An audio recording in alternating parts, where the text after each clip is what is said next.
Prendre soin de la ressource en eau, ce n'est pas une contrainte, c'est une nécessité. L'intérêt, c'est de le comprendre ensemble parce qu'on ne peut pas agir tout seul. C'est un territoire qui est complètement percuté par le changement climatique. On est dans l'urgence et il faut vraiment agir.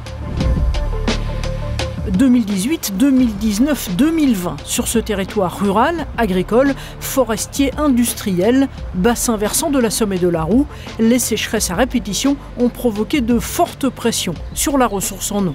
On a eu des sécheresses énormes qui ont causé une vraie inquiétude pour l'alimentation en eau des populations, pour l'économie aussi, avec des entreprises qui ont eu des difficultés.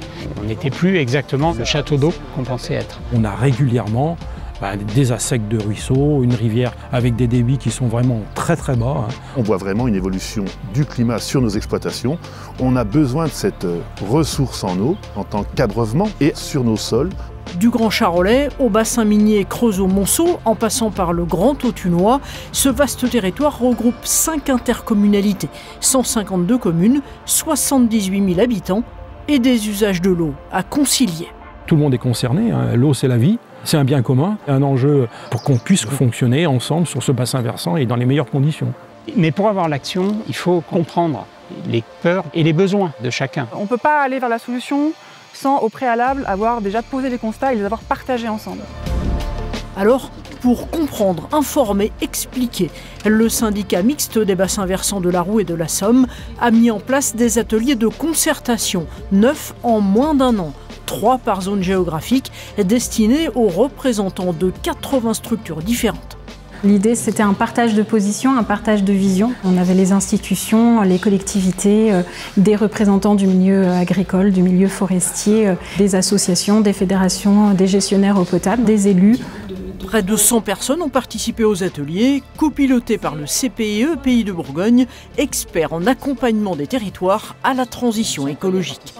Ils ont envie de pouvoir échanger ensemble sur leurs problématiques, sur les difficultés qu'ils rencontrent et de savoir ce qui se passe, ce qui se met en place, ce qui se fait, ce qui marche pour pouvoir éventuellement le reproduire, l'adapter. C'est ça dont les gens ont besoin. Il y a vraiment ce besoin de pédagogie à faire entre la météo du jour et le climat, la gestion des milieux aquatiques, de notre ressource en eau. Ça peut que conforter, aller à la rencontre des acteurs, des utilisateurs et de leur faire comprendre qu'il faut absolument gérer ce problème d'eau. Si on ne le gère pas, on va à la catastrophe. De mai 2023 à décembre 2024, cette action de concertation multi-acteurs sur la gestion de l'eau a coûté 55 000 €, financée à 50% par l'Agence de l'eau Loire-Bretagne. Financièrement, on ne peut pas se passer de l'Agence de l'eau. Ce partenariat se passe très très bien. On est plutôt sur une animation locale. Nous, on vient en soutien, mais on laisse faire les acteurs.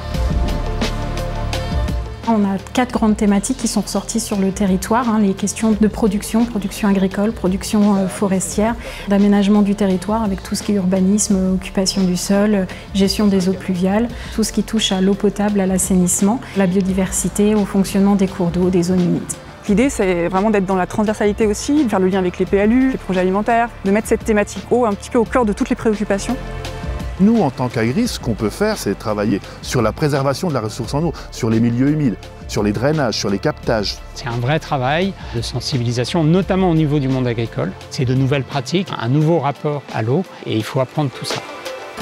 Nous continuons la mobilisation des habitants et du grand public et aussi des scolaires. Avec le dispositif L'eau pour tous, tous pour l'eau et des ateliers fresques de l'eau proposés aux élus locaux, à la fois pour qu'ils puissent prendre conscience des enjeux et surtout identifier comment ils peuvent être moteurs et acteurs de ces actions. Le territoire avance, on est sur la première marche pour mettre en place une vraie politique de gestion quantitative. Il faut passer à l'action. Une action qui soit globalement efficace et qui dure dans le temps.